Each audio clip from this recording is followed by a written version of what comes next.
Le agradezco mucho a todas y todos ustedes que están aquí y también a Baby y a Violeta por permitirnos, ¿no?, como acompañarnos un poco en las charlas. Mi nombre es Cristian Camacho, yo soy artista y profesor también en la Universidad de Monterrey y siempre también, bueno, como parte de mis prácticas en la docencia y en el arte, me ha gustado escribir. Mi escritura ha ocurrido alrededor de, sobre todo de instituciones, dentro de museos, de colecciones, para exposiciones de arte. Entonces, de alguna manera, lo que más he escrito tiene que ver con lo que las y los artistas hacen, y ese es un poco de lo que voy a hablar hoy. Escritura que me hace pensar en artistas. ¿Y qué significa un poco esto?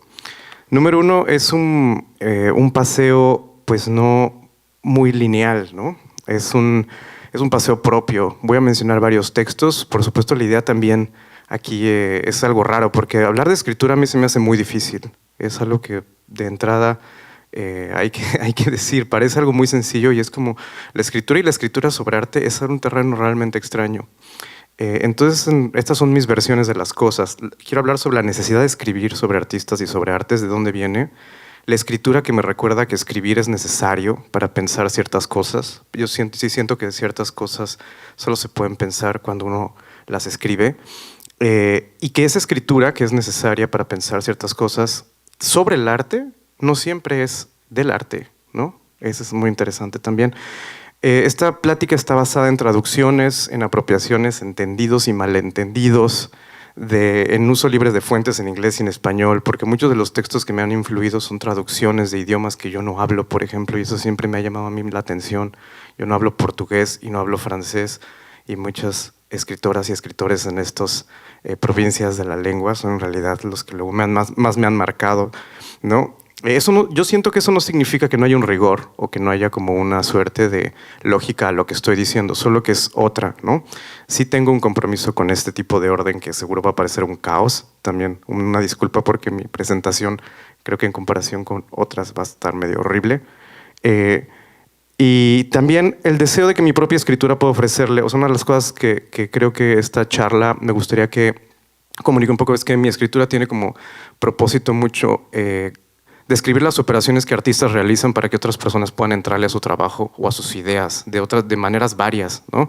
No solo como a través de la historia o los discursos o las instituciones que ya cobijan los lugares donde el arte existe, ¿no? Quizás por esto muchos de mis textos se parecen a algo como textos de sala o como halagos u homenajes a artistas, porque en realidad sí me gusta escribir de alguna manera en la que me recuerde que disfruto, aprecio y reflexiono lo que el arte hace y los artistas y las artistas hacen. El segundo, como disclaimer un poco, es esta hojita de este texto que quizás algunos de mis estudiantes que están aquí recuerden, de Giorgio Agamben, de What is the Contemporary. A mí me gustaría que todos los textos que ahorita voy a mencionar los entendamos no como una cosa de historia o como una línea del tiempo, sino como contemporáneos, ¿no? Lo que dice Agamben sobre su propio seminario aquí sobre la contemporaneidad es como es muy importante para el éxito de este seminario que entendamos que el tiempo de estos textos, de todos estos autores, aunque tengan siglos de distancia, es simultáneo, ¿no? Escritura permanentemente en tiempo presente, aunque haya sido escrita hace cientos de años. Entonces, a mí una de las cosas que leí hace tiempo, hace como 20 años, y que me volcó enseguida a la idea de que escribir era algo único y algo que podía generar cosas que otras cosas no,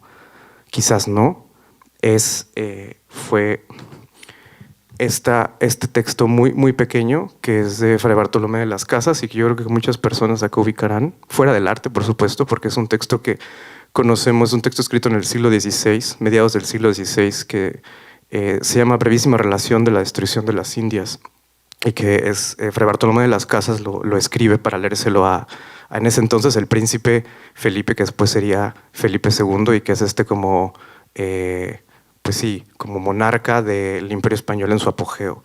Este texto varias veces ha sido mencionado, es muy corto, describe como una, obviamente se ha platicado en términos de dar cuenta del colonialismo en la Nueva España, de no sé, los inicios del periodismo, en las lenguas hispanas, ¿no? Etcétera. Hay como muchos contextos históricos, historiográficos, pero quiero leerles los fragmentos que seleccioné y tratar de como, no sé, tratar de entender la voz que tienen, porque creo que es una voz que va más allá de la crónica. La causa por qué han muerto y destruido tantas y tales y tan infinito número de ánimas los cristianos ha sido solamente por tener por su fin último el oro y henchirse de riquezas en muy breves días y subir a estados muy altos y sin proporción de sus personas, conviene a saber, por la insaciable codicia y ambición que han tenido, que ha sido la mayor que en el mundo ser pudo, por ser aquellas tierras tan felices y tan ricas, y las gentes tan humildes, tan pacientes y tan fáciles a sujetarlas, a las cuales no han tenido más respecto ni de ellas han hecho más cuenta ni estima, hablo con verdad, por lo que sí he visto todo el dicho tiempo. No digo que de bestias, porque plugiera a Dios que como a bestias las hubieran tratado y estimado, pero como y menos que el estiércol de las plazas, ¿no? Y esto continúa más adelante así. En estas ovejas mansas y de las calidades susodichas por su hacedor y criador así dotadas, entraron los españoles desde luego que las conocieron como lobos y tigres y leones crudelísimos de muchos días hambrientos. Y otra cosa no han hecho de 40 años a esta parte hasta hoy, y hoy en este día lo hacen, sino despedazallas, matallas, angustiallas, afligillas, atormentallas, destruillas, por las extrañas y nuevas y varias y nunca otras tales vistas ni leídas ni oídas maneras de crueldad, de las cuales algunas pocas abajo se dirán, en tanto grado que habiendo en la isla española sobre 3 cuentos de ánimas que vimos, no hay hoy de los naturales de ella 200 personas, ¿no? Y este es como súplica que le hace de las casas a Felipe. Mucho se ha dicho sobre lo inusual que es este texto, que es la escritura de Fray Bartolomé de las Casas en este sentido. Él tenía cierto poder y cierta influencia con la corona y muchas de sus ideas fueron escuchadas. También este tipo de relatos inspiraron muchísimas imágenes que seguro han visto por ahí sobre las mayores atrocidades como que ocurrían en la Nueva España, ¿no? Esto que se le llamó la leyenda negra. Entonces esta escritura inspiró arte sobre estas atrocidades hecha por artistas que nunca las vieron, ¿no? Theodore de Brie, que vivió en Frankfurt, me parece, en lo que es Frankfurt hoy en día, él es quizás el ilustrador más famoso, ¿no? Y vemos estos perros devorándose como a las poblaciones originarias, pero en realidad esto es una crónica. Esto sabemos que a pesar de que está puesto en este lenguaje que para mí era como el de un poco, no sé, como el español antiguo, como el era Cervantes o algo así, como quizás hasta el único lugar en donde yo había conocido esto era la Biblia o no sé, no me recordaba como este tipo de voz, pero era una crónica y eran cosas que había pasado. Y no solo eso, sino que o sea, el Felipe II escuchó a Fray Bartolomé de las Casas y varios de sus experimentos sobre mejorar las condiciones del trato de lo que, como le llamaban, los naturales, fueron puestas en práctica. Y hay mucha gente que argumenta que esto tenía que ver con su escritura. Entonces, esta idea se me hace importante en el sentido en el que la escritura es una de las cosas que podemos hacer cuando las cosas no nos dan igual. Y entonces la escritura tiene un signo como de combate a un estatismo indiferente. Eso se me hacía muy poderoso que la escritura pudiera hacerlo, ¿no? Ir y leerle un texto a alguien. Otra parte es esa como idea de por qué escribir y de por qué ponerse a escribir fue alimentada más tarde por una profesora, una artista que tuve en la escuela que es Marta Elion, que ella pues es sobre todo conocida por haber trabajado con Felipe Ehrenberg y con Ulises Carrión, que fue cofundadora de Bogueste Press, ¿no? Esta pequeña como residencia para libros de artista que estaba en Inglaterra y que ya se ha dedicado sobre todo como a estas prácticas relacionadas a las publicaciones. Y en su taller, que fue maravilloso, que fue un poquito después, hace como 18, 17 años, Bueno, aquí un poquito esta imagen de Ulises Carrión, que es como muy conocida. Ella editó varios libros sobre su trabajo. Pero algo que hizo Martha Elion y que se me hizo increíble es que se le hacía muy importante que leyéramos a Orhan Pamuk, que por esos años acababa de ganar el premio Nobel. Y nos invitó a leer tanto su discurso del Nobel, que de hecho es parte de las cosas que yo enseño en mis clases. Ahorita voy a platicar por qué, como también me llamo Rojo. Algo muy interesante de Orhan Pamuk es que Orhan Pamuk fue pintor también. Entonces hay algo de su escritura que está necesariamente alimentando como la escritura del arte desde otro lado, ¿no? Desde que él fracasó como pintor y se dedicó a las letras. Pero como la pintura y el arte, sobre todo el arte en Turquía, el arte otomano, informa, y las ideas del color también, ¿no? Informan su trabajo. Entonces voy a empezar un poquito con Me llamo Rojo, algunas ideas sobre seres y objetos parlantes, porque si vemos a Me llamo Rojo, los capítulos de Me llamo Rojo muchas veces son cosas así, ¿no? Como, soy un árbol, estoy muy solo, cuando llueve lloro, por el amor de Dios, prestad atención a lo que voy a contaros. Tomaos vuestros cafés para que se os quite el sueño, que se abran vuestros ojos, miradme bien despiertos para que pueda contaros por qué estoy tan solo. Dicen que he sido pintado a toda prisa en papel vasto y áspero, para que el maestro narrador tenga tras él la imagen de un árbol.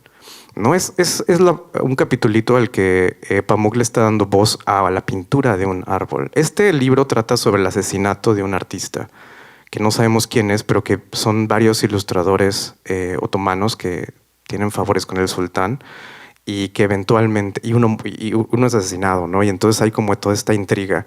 Y entonces muchas veces los objetos hablan. Y esta es una pintura de un árbol que está hablando, ¿no? Como árbol es evidente que no tendría por qué formar parte de un libro. Ahora bien, como pintura de un árbol que soy, me incomoda no estar en cualquier página de un libro. Y puse esta imagen que me encontré en internet de un mapa del siglo XVI, una miniatura otomana, porque sí imagino que esta descripción, o sea, en el libro se menciona que los ilustradores del sultán dibujan los árboles siempre iguales, y que esa es la idea, ¿no? La perfección es dibujar algo siempre igual y siempre con una técnica. Entonces, y si vemos esta ilustración, los árboles en realidad sí son de alguna manera similares. Imagino ese allá arriba como en la esquina, ¿no? Y como un momento como Bob Ross un poco, como de, quizás es el arbolito que está hablando en la novela de Orhan Pamuk. Y eso me emociona, como que un escritor quiere encontrar la escritura precisa para un dibujo de un árbol y la voz que tiene. Lo mismo aplica de alguna forma a este otro capitulito. Yo, el dinero, y esta vez es una moneda, un soltaní otomano de 22 quilates, ¿no? Llevo el glorioso sello de su majestad nuestro sultán, etc. Y después dice más adelante, mi imagen está aquí, pero yo estoy en la bolsa de ese gran maestro, el ilustrador cigüeña. Ahora se pone en pie, me saca de la bolsa y me muestra a todos vosotros, ¿no? Describe que el artista está presumiendo su dinero. La respuesta a por qué escribir, o por qué hacer lo que hacen, ¿no? Que la escritura tiene que ver con eso, yo siento.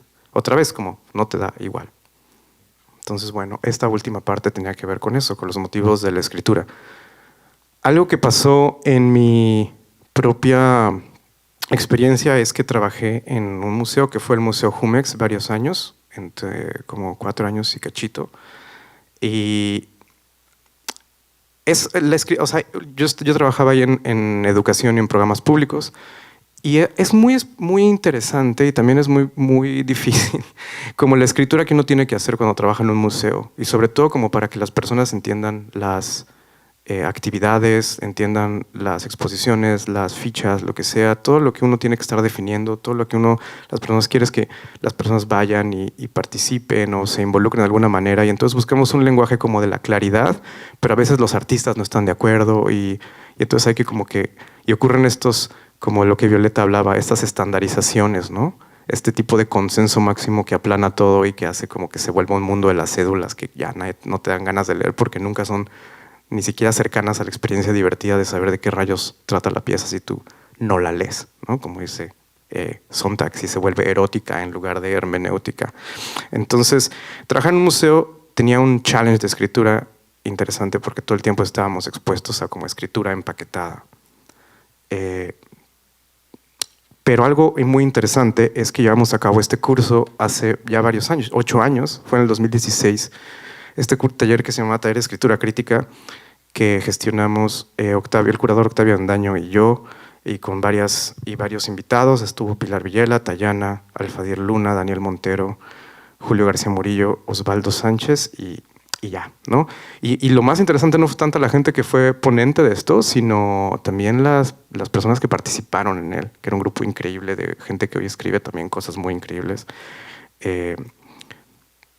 Bueno, quería platicarles sobre algo que pasó en esta sesión que fue súper como importante, que fue la sección de esto tiene como un láser, la de Osvaldo Sánchez, que Osvaldo Sánchez no sé si, la verdad no estoy seguro si sigue viviendo en México, pero fue un director de museos, ¿no? De finales de los 90, principios de los 2000 en México. Dirigió el Carrillo Gil, el Tamayo en la Ciudad de México, sobre todo el Tamayo, el Museo de Arte Moderno también varios años. Después dirigió Insight y Casa Gallina en la Santa María de la Ribera. Él sigue haciendo lo más interesante para mí no es nada de eso, sino que él es poeta también. Y eso fue algo súper interesante, como el curador poeta que nos dio una clase sobre la escritura que se le hacía importante. Y para una sorpresa muy maravillosa mía, fue que nos enseñó el trabajo de José Lezama Lima, el poeta y escritor crítico de arte cubano. Y él hablaba de practicar una escritura sin escrúpulos, sin condescendencias de sentido. Alguien ahorita en la plática de Violeta, creo que en las preguntas se menciona algo así como la idea de la condescendencia y la escritura. Decir como, yo te voy a escribir como para que tú entiendas. Y hay algo de eso que es un lastre, ¿no? Que es un problema. Y quiero que leamos un cachitito de una de las críticas de Lezama Lima para ver lo que hacen, porque es una escritura realmente radical y con una gran confianza, pero al mismo tiempo una gran generosidad, porque es como, te invito a esto, ¿no? Ese pequeño textito es sobre el pintor español Antonio Saura y su serie, aquí es más interesante regresar a Felipe II, su serie de los retratos imaginarios de Felipe II, ¿no? Y está en este libro que se llama La materia artisada, críticas de arte, de José Lezama Lima. Y este cachito dice así: llegan a la cripta escurialense 4 cajas con reliquias de santos, las que corrían peligro con la quema protestante, y entre ellas las mandíbulas de una niña. Felipe II sueña con esas mandíbulas. Saura parece sorprenderlo frente al espejo colocándose esas mandíbulas. Es el rey archivero, la momia que sale de noche con los tendones cristalizados en sulfitos y que comienza a confundir la salud de la suma con el tembleque de los añadidos. Y es como, ¿what? ¿Qué rayos está diciendo esta persona, no? Pero las obras de las que está hablando son estas obras, ¿no? Y entonces es como este momento en el que uno dice, wait, de nuevo, ok, vamos paso por paso, ¿no? Así como que es Felipe II, es el momento, recordemos, de la Contrarreforma. Llegan para salvar de un incendio que provocaron los protestantes unas reliquias, y entre esas reliquias hay unos huesos de una niña, que será una niña santa o algo así, es una mandíbula. Y entonces Felipe II está probándose estas mandíbulas frente al espejo, y parece que, y Lezama Lima dice que Saura eso es lo que está pintando, ¿no? Y probablemente podemos ver como un rasgo óseo o algo. Se empieza a volver, además pensemos que Felipe II es este como cerebro del momento en el que España es un imperio grandísimo que comete crímenes a diestra y siniestra. Y obviamente estas pinturas, que son los retratos imaginarios, están basados en muchas de las pinturas que conocemos de Felipe II, ¿no? Que esta es de Sofonisma Anguissola, que fue su pintora de la corte varios años, y esta de Tiziano, ¿no? Entonces son de alguna manera sí hay una relación con la pintura, hay una relación con la violencia, hay una relación como con la muerte, como con lo sagrado, en un texto pues realmente así, ¿no? Como que me pone a pensar en esos signos y combinarlos en mi cabeza de manera que ver estas obras no está paralizado, sino que está animado y me está haciendo algo esa escritura, ¿no? Al mismo tiempo, corremos el peligro de confundir esto con cualquier otra cosa, con cualquier tipo de, no sé, ¿no? Con un delirio. Entonces, por eso esta idea de perder los escrúpulos un poco y de confiar en la escritura, así como podemos confiar en las lectoras, ¿no? En este mismo curso, y esto es algo que también menciono aquí, es importante, estaba Lucía Vidales, artista, ¿no? Y también Kim Córdoba. Kimberly Córdoba la menciono porque sí me gusta, o sea, sería muy, muy chido que quisiera le echaran un ojo a sus textos. De esta época, alrededor del 2015-2016, ella escribió unos textos sobre la escena de la Ciudad de México y uno sobre el chisme en particular que está súper interesante y creo que deberían buscarlo en su sitio. Hoy en día escribe para iFlux y otras publicaciones. Y menciono también a Lucía porque las pláticas que tuvimos en este curso llevaron a cosas que hicimos después en las que la escritura fue central, ¿no? En relación a la obra de un artista en particular. Alguien que tengo que mencionar como que está en todo esto, en todo este camino y que es súper importante, es Clarice Lispector. De hecho, si algo se llevan de esta charla hoy es, y creo que, o sea, si una cosa tienen que llevarse es, por favor, lean Agua Viva, ¿no? Agua Viva de Clarice Lispector es uno de los textos, no es sobre arte, pero a mí es de los textos como que yo diría que tiene un contenido de escritura de arte más alto, ¿no? Así como plata pura o algo así, es como realmente denso y brillante. Y creo que, y brillante no me refiero como materialmente, no brillante como el listo, sino brillante como un tipo de metal en una cueva. Y entonces fue muy influyente para mí. Aunque no es un texto de arte, es un texto que, de hecho, Agua Viva lo que trata es que está Clarice Lispector escribiéndole una proverbial segunda persona una carta, como en la noche o en la madrugada, algo así. Y entonces está hablando sobre escribir. En esa carta lo que está preguntándose es por qué escribe y escribir y cómo escribir y sobre el sonido de las palabras. Y también está preguntándose sobre el arte porque ella es como Pamuk, también fue pintora, ¿no? Y se filtra mucho el haber sido pintora en su escritura y eso se me hace maravilloso también. Entonces esta carta extrañísima que está en la segunda persona se extiende como en una noche rara que nunca como termina. Y quiero que veamos un poquito de cómo suena Agua Viva, ¿no? Y porque siento que tiene tanto que ver con estos temas. Al escribir no puedo fabricar como en la pintura, cuando fabrico artesanalmente un color, pero estoy intentando escribirte con todo el cuerpo, enviarte una flecha que se hinque en el punto tierno y neurálgico de la palabra. Mi cuerpo incógnito te dice dinosaurios, ictiosaurios y plesiosaurios, con un sentido tan solo auditivo, sin que por eso se conviertan en paja seca, sino húmeda. No pinto ideas, pinto el más inalcanzable para siempre o para nunca, da igual. Antes que nada pinto pintura y antes que nada te escribo dura escritura. Quiero como poder coger con la mano la palabra. La palabra es un objeto y a los instantes les extraigo el zumo de la fruta. Tengo que destituirme para alcanzar el meollo y la semilla de la vida. El instante es semilla viva. No es cómodo lo que te escribo, no hago confidencias, más bien me metalizo. Y no te soy ni me soy cómoda. Mi palabra estalla en el espacio del día. Lo que sabrás de mí es la sombra de la flecha que se ha clavado en el blanco. Solo cogeré inútilmente una sombra que no ocupa lugar en el espacio y lo único que importa es el dardo. Construye algo fuera de mí y de ti. Esa es mi libertad que lleva a la muerte. Ese tipo de como nudos y como juegos que está haciendo Lispector, escribiéndose un poco a sí misma y un poco a alguien, como a un lector desconocido, se me hacen como genéticos en escribir sobre arte, ¿no? Un poco así. Más adelante, y esto lo menciono también a Clarice Lispector porque tiene que ver con lo siguiente, hicimos junto con varios amigos, Lucía y yo, una serie de exposiciones, una se llamó Contra el Mundo, de Roberto Carrillo y Edgar Silva, una exposición individual de Lucía Vidales que se llamó El tiempo que nos pudrirá, y una exposición con Julián Madero, Roberto Carrillo y Lucía que se llamó Pacto de Sangre. Eran un tipo de Ya ven los nombres, muy buena onda, pero era un tipo como de programita. Y El tiempo que nos pudrirá, que además es un título que viene directamente de Clarice Lispector. Es una frase que aparece en Agua Viva. Quiero platicar un poco como de las características porque escribimos todos estos textos de las exposiciones, pues un poco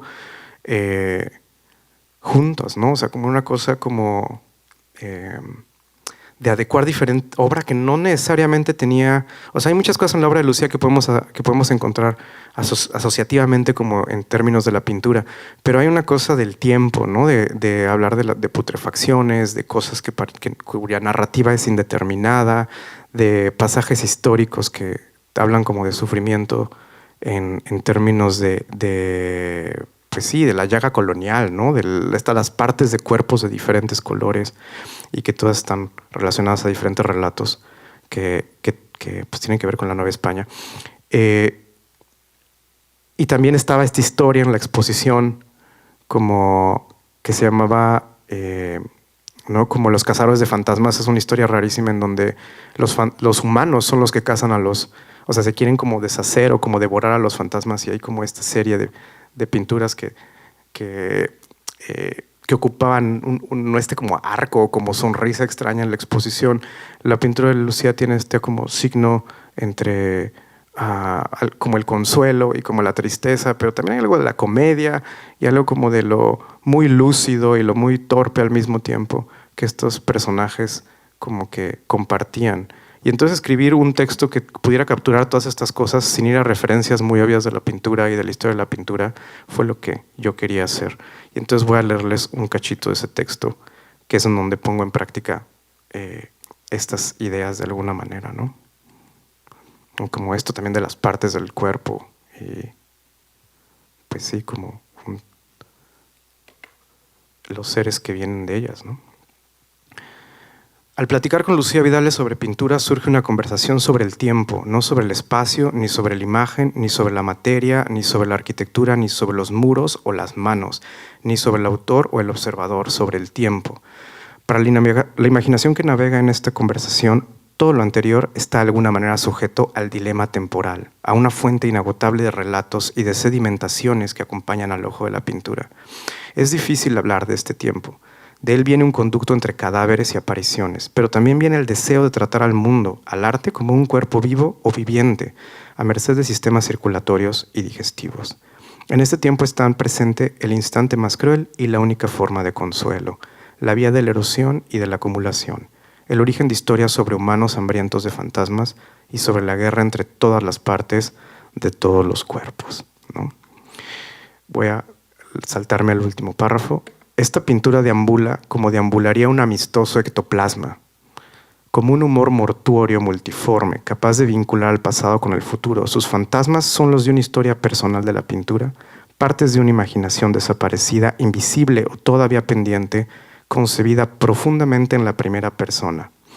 Un rechazo a la plenitud y a la unidad que recuerda la escritura extrañamente nocturna y casi subterránea en la que Clarice Lispector, mencionarla por el título de la exposición, ha dicho algo que me hubiera gustado decirte a ti, y en realidad decirte a ti es decirles a ustedes, porque mi idea es que el texto cambiara a la segunda persona en este momento, ¿no?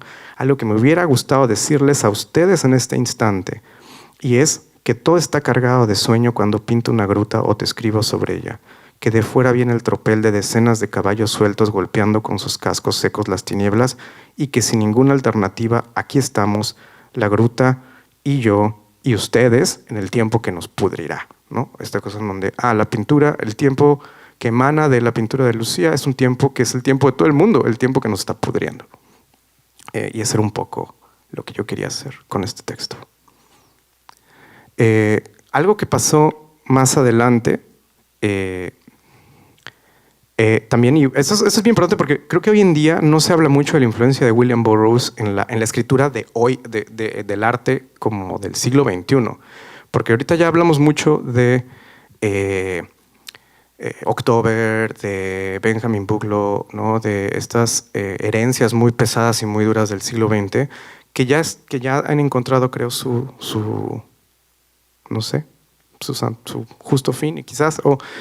Pero William Burroughs es un caso interesantísimo. Él escribió, como saben, Naked Lunch, Yonky, Queer, La máquina blanda. Tiene un montón de textos asociados con la generación Beat. Pero hay un libro en particular que fue muy influyente y que es este de aquí. Pero fue influyente para poca gente en ese tiempo y en realidad es como un poco como lo que menciona Violeta sobre Sontag. Es un texto que si lo leemos nos vamos a dar cuenta que predice un montón de cosas de hoy en día, que es la revolución electrónica. Ese texto habla como de cómo la sociedad, si tuviera como muchas grabadoras, podría como subvertir la idea de la realidad. Hay una parte del texto, de hecho, interesantísima que describe perfectamente hoy en día y que dice como, ya verían que un concierto sería mucho mejor si todo el mundo pudiera grabarlo y todo el mundo pudiera fotografiarlo y no solo como quien lo presenta, ¿no? Y eso es totalmente como hoy en día. O sea, y cualquier persona que diga lo contrario, pues maybe sí, pero es como, a ver, deja tu celular antes de ir a, no sé, al Fiesta Corona Capital, lo que sea, ¿no? Es como, sí es mejor si todo el mundo podemos grabarlo y compartirlo, quizás, o no sé. Pero la idea más loca, que fue más influyente, es que la palabra escrita, que la escritura no venía como de un proceso lingüístico o como cognitivo o de bla, bla, sino que venía de un virus. Que Burroughs dice en este libro que hubo algo que infectó como a los primates y nos rompió como la tráquea y los huesos del cuello y los inflamó y los hizo como muy horny antes de morir, y entonces pasaron esa deformación en generaciones y generaciones a tal punto en el que se creó como un tipo de sistema fonador gracias a que ese virus inflamaba la garganta. Y es un tipo de locura, ¿no? Un tipo como de relato loco en donde, no, todo eso es falso, en realidad nos podemos hablar y otros primates no, porque nos enfermamos muy cañón y mutamos. Y ese virus es tan simbiótico que hoy en día puedo yo estar en un auditorio con ustedes y decirles la palabra virus, ¿no? Y hablo de mí mismo de alguna manera. Entonces, esa idea en donde algo escrito, que es una total locura, podría ser la relación real, ¿no? Recordando también aquí esta distinción que hacía entre metáfora y realidad, Violeta, como no metafórica. Origen de la palabra es un virus, que nadie se engañe, es un virus, vino del quién sabe dónde, probablemente del espacio exterior o de un hielo antiguo en la Antártica o algo así. Era la idea de Burroughs. Y a mucha gente esa idea le fascinó. Dijo, no es histórica la palabra, es virulenta y real, ¿no? Y estamos totalmente infectados de ella. A una de las personas uno de los grupos que más tomó esto en serio fue el CCRU, que es el CCRU, quizás como sus siglas no nos digan tanto, es The Cybernetic Culture Research Unit, un grupo de gente que estudiaba o trabajaba en la Universidad de Warwick en el Reino Unido, y este símbolo raro de aquí es pues su diagrama, por así decirlo, que se llama el numogram, y vamos a hablar un poquito de eso. Quizá, no sé si hay, si probablemente conocen a Mark Fisher, por ejemplo, ¿no? Y realismo capitalista, que él se ha vuelto quizás el más famoso de los filósofos que salió de The Cybernetic Culture Research Unit, pero están también Nick Land, Sadie Plant. Nick Land, bueno, hoy en día infame ya, pero en ese entonces, hablando de cibernética, está Reza Negarestani y otras, Perkodo Oeshun y otras personas cuya escritura. Así, si hoy en día vemos textos de exposiciones y vemos como la palabra ecología por doquier y materialidades y como etcétera, viene mucho de estas personas y de cómo, de hecho, hay la tesis de licenciatura de Mark Fisher es algo así como materialismos góticos o algo así, ¿no? Como entre Cthulhu y partículas elementales y brujería, no sé, como algo así. Y ellos hablaron de este término que sacaron de Burroughs, que es hyperstition, hiperstición, ficciones que se convierten a sí mismas en realidad, ¿no? Así como un virus es el origen de la palabra virus, de alguna manera, que es una idea de Burroughs, ellos dicen, hay algo hipersticioso, la idea de que las palabras o lo dicho o lo escrito tiene que ver con la realidad, no es metafórico, su distancia es real, todo lo escrito tiene una relación con lo real. Voy a pasar a, por ejemplo, ¿no? Idea de, lo puse en inglés aquí, bueno, dejen ver si tengo, el modelo hipersticional, ¿no? La ficción no se encuentra en oposición a lo real. La realidad está compuesta de ficciones, pero esas ficciones son territorios semióticos consistentes que condicionan respuestas afectivas, perceptuales, etc. Kay, ahí se menciona Kay. William Kay es un personaje ficticio que se inventó el Cthulhu Club. Bueno, esta gente del Cybernetic Culture Research Unit, que es lo mismo que hacía Burroughs, inventarse doctores y científicos ficticios. Y dice, Burroughs construía una escritura y en general un arte, no de manera estética, sino funcional. ¿No? Eso es interesante, así como, ¿cómo que no es estético, sino funcional? Es real, funciona, opera, virulento, es decir, mágicamente. Y esa es otra cosa rarísima, que esa era su idea de la magia, tomando como definición de magia el uso de signos para producir cambios en la realidad. Ahí se me hizo loquísimo, porque es como, ahí se encontraban como la magia negra y la cibernética, ¿no? Como que tiene esa misma cosa. La escritura opera entonces no como representación pasiva, sino como un agente activo de transformación y como un portal a través del cual las entidades emergen. La escritura del universo hacia un universo posible.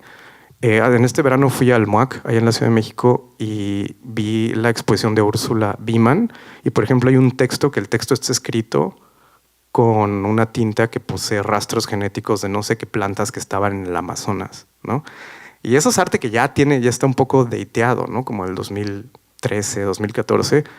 A este tipo, ¿saben? O sea, ahí vemos como la influencia de esta gente que decía, ¿cómo? O sea, ¿puedo encontrar microplásticos en mi examen? ¿O sabes? No, los mismos que están en mi cerebro, o sea, no sé. Y es como, sí, ¿no? Hay una literal relación entre un texto que estás leyendo y la basura que está en tus neuronas o algo así.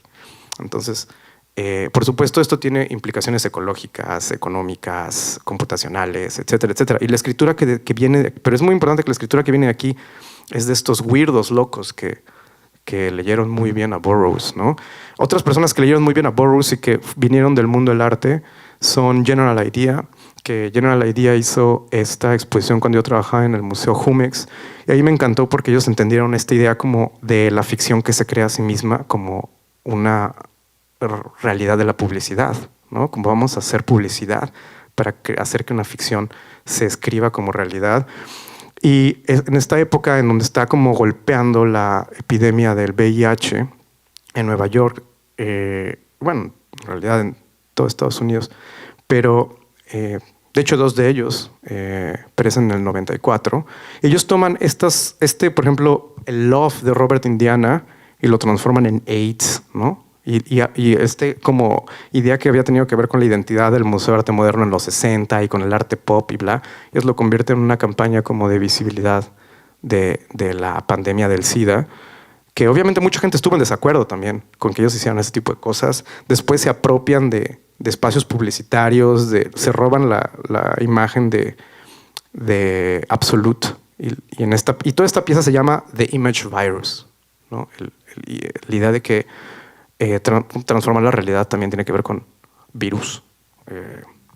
Y obviamente también están hablando del SIDA, ¿no? Están hablando del VIH. A mí cuando hicimos la exposición en el Jumex, muchos de los materiales que ellos citaban eran de William Burroughs también. Gracias a este asunto de la hiperstición, empezó a ocurrir que este grupo de gente, el CCRU, tomó escritura que normalmente estaba en la tradición del esquizoanálisis postestructuralista, ¿no? De Deleuze y Guattari, filosofía que aprendemos como en nuestras lecciones en la universidad, etcétera. Y quería ponerles los ejemplos de cómo en el capítulo de la máquina de guerra, porque Mil mesetas, capitalismo y esquizofrenia de Guattari tiene este capítulo para hablar de la máquina de guerra y su relación al Estado, ¿no? Y es un capítulo sobre nomadismo. Y la idea era, pues estos textos están ilegibles, pero era mostrar cómo Reza Negarestani en su Ciclonopedia se roba partes de estas ideas para hacer como ciencia ficción bizarra. La Ciclonopedia es una extraña historia / libro sagrado en donde el Medio Oriente está vivo y su sangre es el petróleo. Entonces él habla como de que las máquinas de guerra son reales y son como el oleoducto que corre por los territorios en guerra en el Medio Oeste. era nada más para comparar. Lo que yo creo que yo quería hacer era comparar las escrituras, ¿no? Cómo la escritura de Leslie Guattari tenía como un propósito como de confrontación política con el Estado o con la definición de Estado, una de tantas, y cómo esto era como ficción loca, ¿no? Y esa era un poco la idea. Entonces, esa influencia a mí me llevó a desear hacer algo como eso, ¿no? Hay una frase que yo he utilizado mucho para explicar mi propia práctica artística y es esta. La luz lunar es escultura y la luz solar pintura, que es del escritor norteamericano Nathaniel Hawthorne en su tipo de cita que aparece en sus American Notebooks. Y entonces yo quería tomarme literal esta idea. ¿Qué pasa si yo trato de explicar la pintura a partir del sol? ¿Y qué pasa si intento explicar la escultura o lo escultórico a partir de la luna o de la luz lunar, ¿no? Porque no son solo el sol y la luna, sino luces. Una radiación lunar, una radiación solar. ¿Qué tipo de escritura va a salir si yo hago eso? Y entonces hubo un proyecto que hizo Marco Treviño, que está por aquí, y que le agradezco muchísimo porque fue una publicación y también una exposición y una serie de otras actividades que se llamó El Gesto Múltiple, y que en la publicación que acompañó este proyecto había muchos textos de diferentes personas sobre pintura, y yo escribí que se llama Introducción al Astro Múltiple, Pintura, Imaginación y Gravitación. Y les voy a leer un cachito como para ver un poco de qué va este asunto, ¿no? Aquí podemos ver, bueno, además ese texto me da gusto porque la publicación de la derecha es la que editó Cristian Gómez para el proyecto de Marco Treviño, y la de la izquierda republicamos, está raro eso. Bueno, pues se volvió a publicar ese texto, pero en inglés, para como pequeño booklet de compañía en esta edición de la revista Obra. Entonces el texto existe en español y en inglés, lo cual se me hizo súper interesante ver qué le hacía la traducción al texto. Pero bueno, es otra cosa. Quería nada más mostrar esto. Y el texto empieza un poco así, ¿no? Considero que no existe un inicio para la pintura ni ideas que la conserven. Afirmada en el arte, sin embargo desprotegida. Absolutamente vulnerable a los elementos de la transacción, hecha mercancía e ícono. Para mí esos son los mayores peligros que enfrento cuando leo textos de pintura. La tratan como mercancía o imagen, la tratan como algo que es parte de la historia del arte, o la tratan como una imagen en pantalla, como algo que es consumible, como cualquier tipo de cosa. Y cualquiera de esas cosas que además muchas veces las personas que escriben y consumen o producen pintura a veces celebran también, a mí se me hacen problemas. Más seguido de lo que nos gustaría, hablamos de cierta pintura como una práctica, una suerte de resultados más o menos legibles, más o menos inteligibles, más o menos reales y más o menos visibles, que generalmente sugieren el colapso de toda la conversación al mero intento de dar ejemplos. Esta es una pintura de la que hablo y esta no. Caer en la tragedia de decir que hemos visto tanta pintura que es más fácil decir que no hemos visto nada. Bajo el compromiso de este texto, sugiero el fin de todo aquello. Yo lo que quería con este texto es iniciar una nueva imaginación de la pintura para mí. E iba a usar mi imagen de Hawthorne para lograrlo, ¿no? Como la luz de la luna y la luz del sol. Quería esa escritura. Entonces, una de las partes del texto es esta, y aquí empiezan como las ideas hipersticiosas. Es momento de introducir varios escenarios. Las radiaciones de un sol joven, imaginemos que el sol es joven de nuestro sistema solar, bañan por algunos billones de años una roca en rotación hasta que algo parecido a un ojo enciende el trazo iónico de lo nervioso para siempre. Algo parecido a una célula le crecen ojos, iniciando la lenta y organizada carrera hacia una estampa energética de la esfera sensible, una imagen hecha de toda la energía percibida en el instante y ensamblada en la dimensión de la estructura por un aparato central. A esta célula le creció un sistema nervioso. Millones de años más tarde, muchos años después, quizás de pie y de espaldas al sol de su sistema, un organismo en alguna medida más complejo, aprende la suspensión del tiempo en el que la luz solar ha entrado por su retina y pierde control de él, pierde control del tiempo mirando. No puede evitar mirar. Siendo eones, parecerán segundos los que le tomen a la luz en todas sus formas adquirir un cuestionable pero extenso dominio sobre la navegación de lo inteligible, y más temprano que tarde, el primer ojo de todos habrá devuelto la mirada. Creo fervientemente que la pintura tiene que ver con imaginar este instante. En tratar de escribir un momento imaginario en el que hay un instante en el que como que un ser, un primate antiguo o quizás totalmente algo vertebrado mucho anterior, ve algo por curiosidad o ve algo por cualquier razón que sea y pierde el tiempo usando sus ojos, los que sea. A mí se me hacía que imaginar ese momento tenía algo que ver con la pintura. Esa era la apuesta de ese texto, ¿no? Es pura especulación, es un relato, es un tipo de fábula bizarra, ¿no? Y curiosamente, justo como la idea de la hiperstición, ¿no? O sea, eventualmente uno encuentra, escribiendo lo que uno está buscando, empieza a encontrar como es real, aunque sea puro delirio, ¿no? Unos años más tarde salió esta noticia y se me hizo súper interesante, ¿no? Así como este grupo de investigadores también, estaban creando estos pequeños como redes neuronales o minicerebros y eventualmente al bombardearlos con suficiente luz les salían como ojos, ¿no? Y es como una bizarra, es decir, eso que tiene que ver con la pintura. Yo digo, ¿qué tal que sí tiene algo que ver, ¿no? Con el hecho de que mirar es material.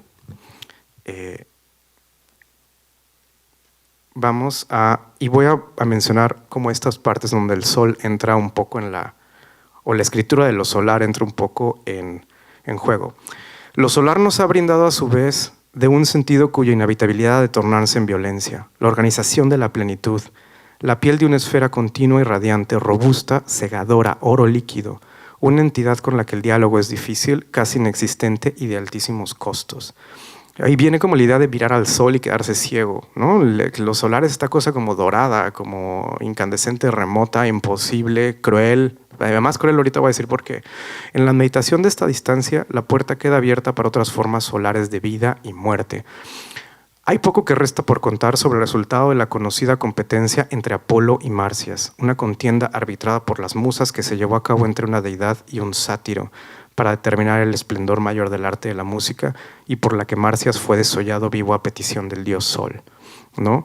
Profundizando en el mito, es difícil hacer a un lado la terrible agonía de Marcias, el destino de su piel o el nacimiento del río que lleva su nombre a partir de las dimensiones del luto que cargaron consigo todas las criaturas que le lloraron. He aquí otra faceta de importancia para la pintura sobre la imaginación solar y que tiene que ver con la piel tomada a la fuerza, la desollación de Marcias por Apolo, que es el sol, vuelta objeto y advertencia, la clavaron a un árbol, una confusión entre el arte y la iluminación divina que conduce solo a la asimilación de la sangre, la coagulación del sol y su profundísima crueldad.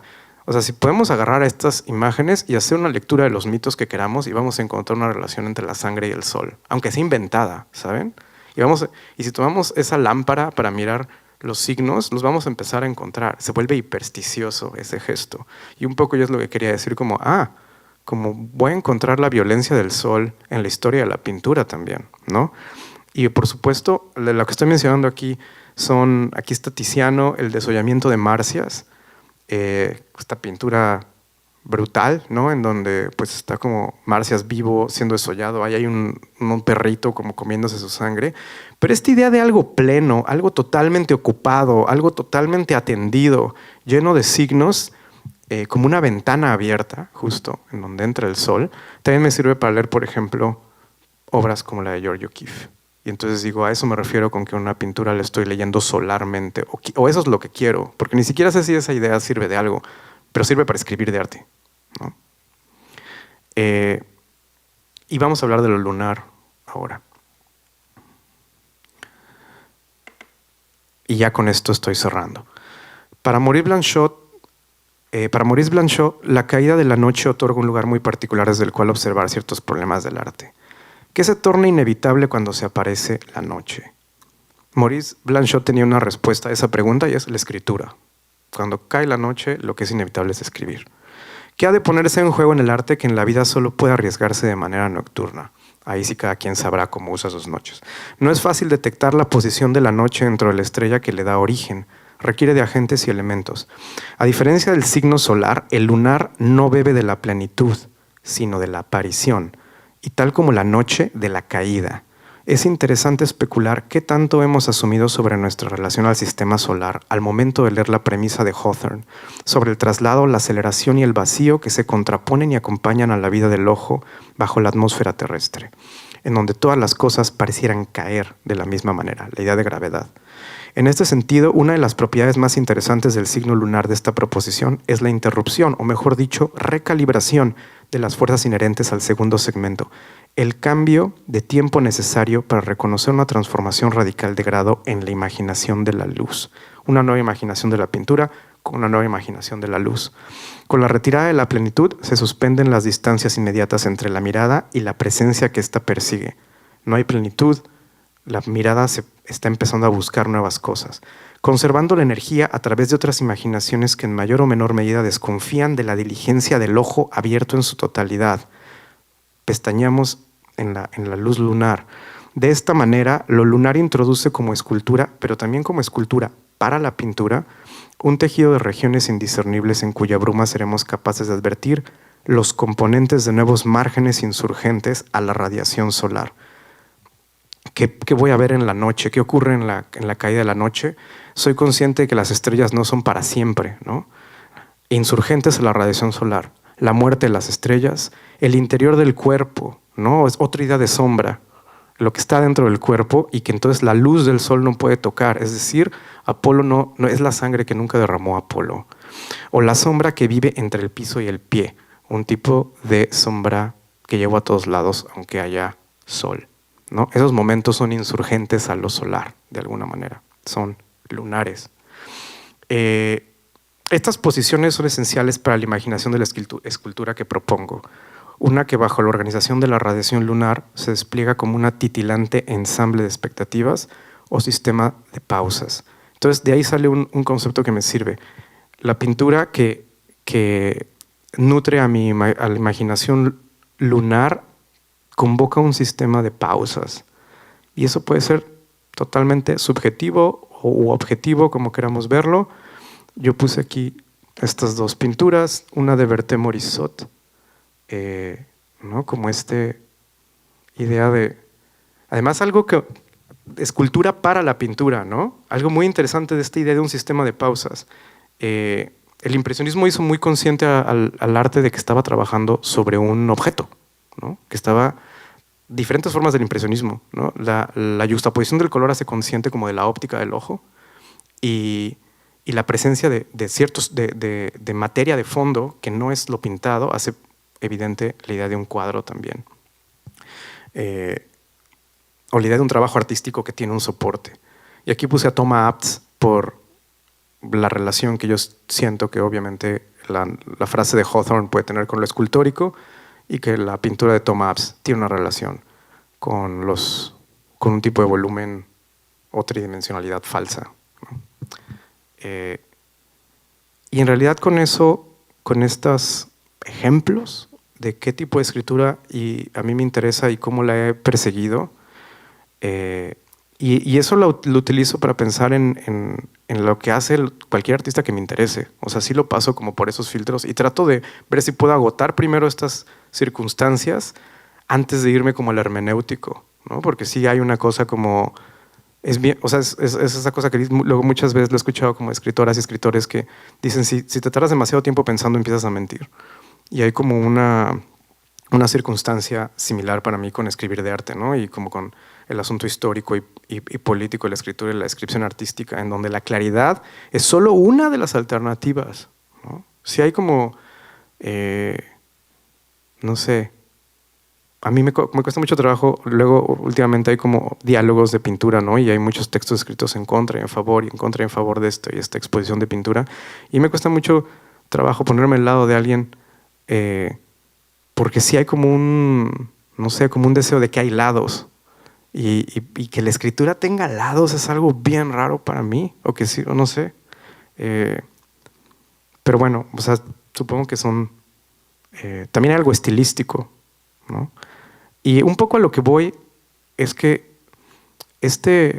no sé cómo llamarlo, estas tradiciones, aunque sean muy recientes de la escritura de arte, yo siento que van a continuar, digamos, como su misión, aunque solo queden redes neuronales y algoritmos como procesándolas, ¿no? De hecho, hace poquito estaba hablando con un artista sobre la revolución electrónica y él se puso como a ver si él trabaja con, pues sí, con AI, ¿no? Pero en AI sabemos que pues, hay diferentes tipos de AI. Y estaba viendo como si era interesante como introducirle nuevos temas y ver si podía reescribir la revolución electrónica como desde otro punto de vista, el AI, y hacía como cosas súper chafas, de hecho, ¿no? Pero, no sé, o sea, existen o sea, digamos que la tarea que yo estoy haciendo ni siquiera es algo como súper específico o que requiera como de demasiados cuidados o demasiadas como partes. Yo siento que lo que requiere es como una aproximación como múltiple a la escritura y saber que lo que decía Baby Solís al principio es importante también, ¿no? Como que sí quede un poco desnuda la escritura, que no tenga como estas premisas o estas expectativas falsas en donde tiene que aclarar la obra o tiene que gustar al artista o tiene que, etcétera, etcétera, etcétera. Porque esas funciones las podemos dar y es relativamente fácil hacerlo, pero yo creo que es mucho más interesante que justo que las operaciones artísticas que una obra está realizando encuentren un eco vivo, ¿no? No metafórico, sino vivo en la escritura que está intentando describir esas obras. La última slide es como tanto la escritura en primera persona, creo que está muy viva, este libro que salió en el 2020, me parece, Faux Amy Silman. Le recomiendo mucho ver cómo escribe Amy Silman, esta pintora importantísima hoy en día, que más ha escrito muchísimo, y que es un estilo y un totalmente personal, como centrado, sí teoriza, sí cita, sí tiene historia, pero nunca se sale como de la escala 1-1, ¿no? Y creo que es súper generoso y chido ver como alguien que tiene como esta carrera titánica se puede sentar y como tratar de ser clara sobre temas súper secretos de lo que implica hacer arte y pasarlo por la escritura. Y lo otro es continuar esta herencia de lo especulativo, esta herencia como de la escritura salvaje que viene como de Burroughs y que ha pasado por diferentes lados. Quería hablar de Grupo di Nun, ¿no? Estas como se describen psicoactivistas italianas que recientemente, el año pasado, publicaron este tomo que se llama Demonología Revolucionaria y que habla como estas ideas justo de... Pues veamos la descripción, ¿no? Como promoting an alternative form of ceremonial magic based on a non-dual love for the entropic disintegration of the cosmos. ¿No? Como este tipo como parece un texto autogenerado, una locura o no sé, pero al mismo tiempo sí es un tipo de sistema de imaginaciones que genera escritura.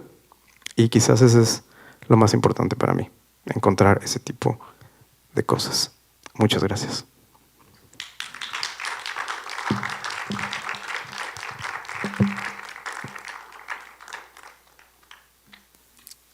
Abrimos la sesión de preguntas y respuestas. No sé si alguien quisiera preguntar algo.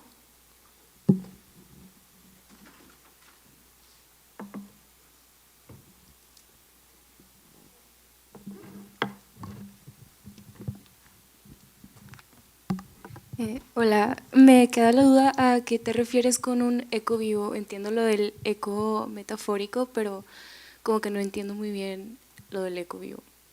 ¿Lo del qué, perdón? Eco vivo. Como, ¿en qué parte es específico? Decías que como que la escritura, cuando hablabas de pintura, que te parecía mejor escribirlo y que hiciera un eco vivo en lugar de un eco metafórico. Sí, eso curiosamente creo que muchas personas dirían como creo que no se puede escapar a la metáfora en el sentido en el que una palabra en Occidente, además todo esto que estoy diciendo aplica como a tradiciones occidentales, ¿no? O sea, como la palabra micrófono es todo menos un micrófono de alguna manera, ¿no? O sea, ni siquiera... Entonces, Mucha gente diría, eso ya es una metáfora y eso es un problema. Pero, ¿qué pasa si nos aproximamos y voy a hacer ejemplos como medio tontos en esto de encontrarle una vida en la escritura que está intentando empatar la vida de la obra que describe, ¿no? Por ejemplo, el Dingedicht alemán, como un poema que un poema que trata sobre un árbol y el poema tiene forma de árbol, ¿sabes? Esa es como una forma muy básica quizás de escribirlo, pero ¿qué tal, por ejemplo, que estamos hablando de una obra que nos hace pensar en, por ejemplo, ¿no? en organismos que se pudren, o en violencia, o en sangre, o en algo que se coagula? ¿Puedo yo pensar un texto que siga esas operaciones? Un texto que se vaya como coagulando. Obviamente eso suena metafórico, pero la idea es que lo vamos a intentar, ¿no? ¿Qué sería eso?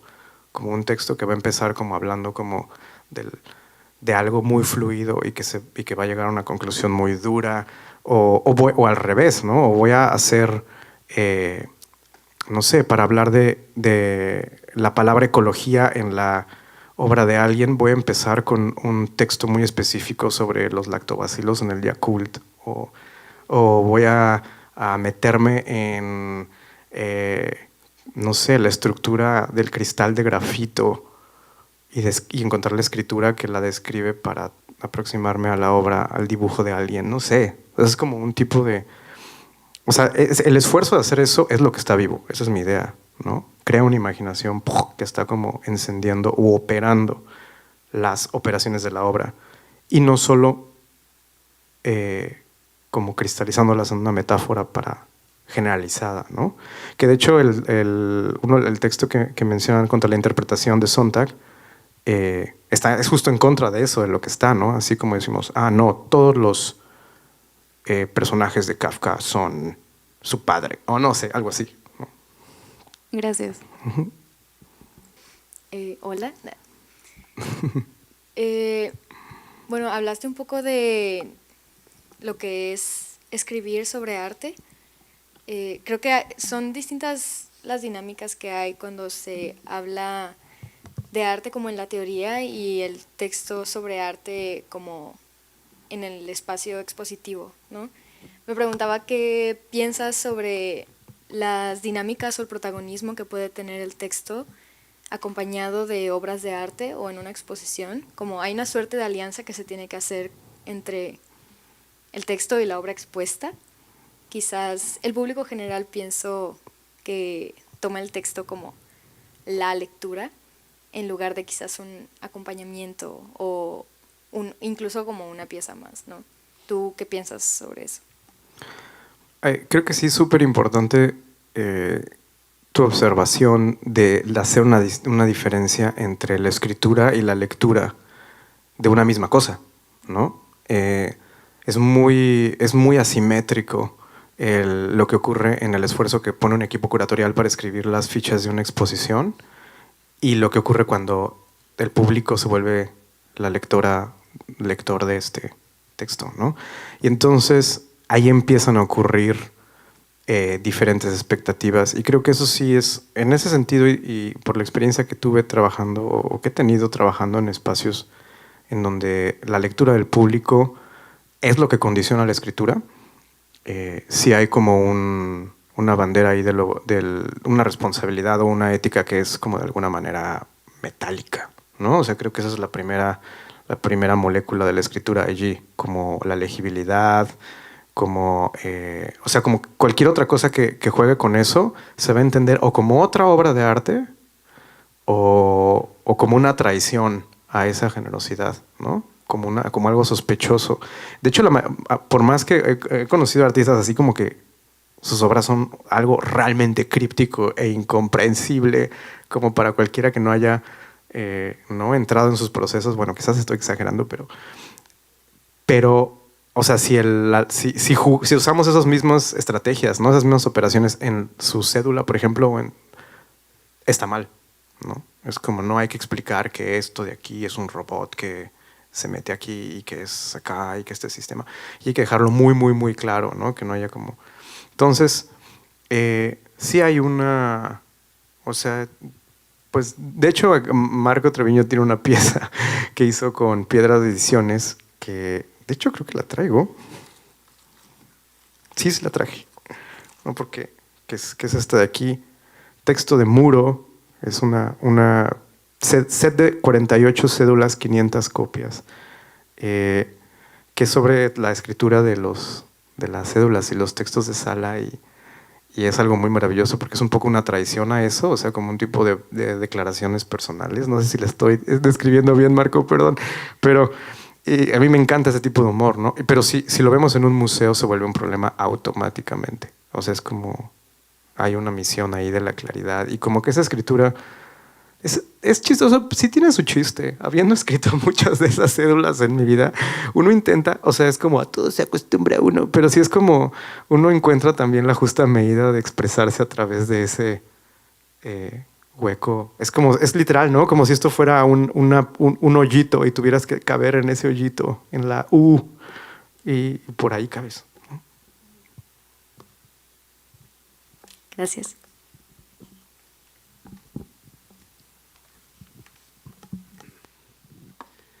Hola Cristian, gracias por lo que compartes. La verdad es que yo me quedo con la panza revuelta, muy confundido. Tengo una pregunta muy informada por no sé, una especie de morbo creativo. La forma en la que escribes, digamos, entendiendo esta metodología que nos compartiste, tengo dos preguntas muy, creo yo, puntuales. A ver si nos son algo tontas. La primera es, ¿en qué horario escribes?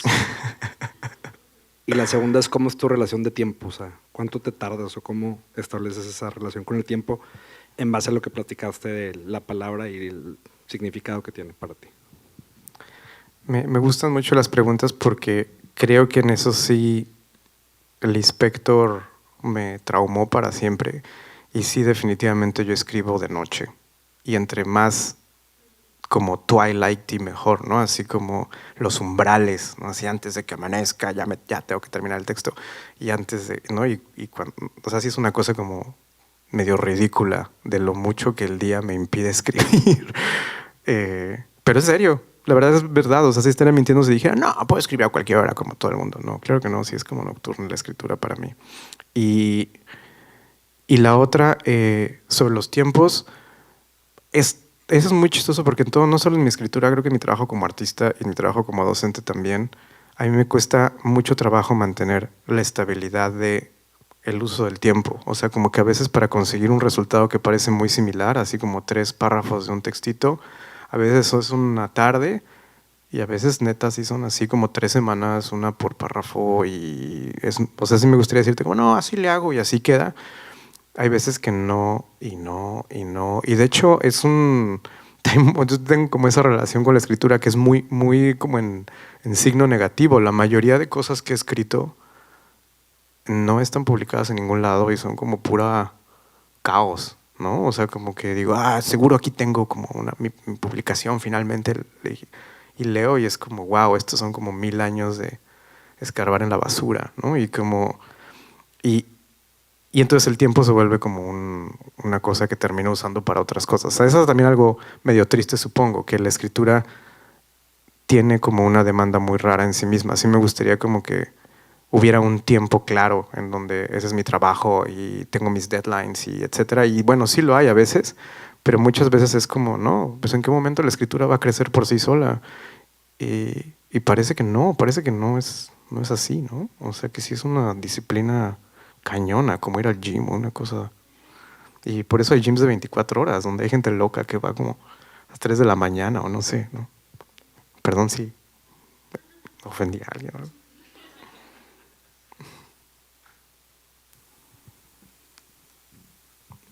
¿Alguna otra pregunta?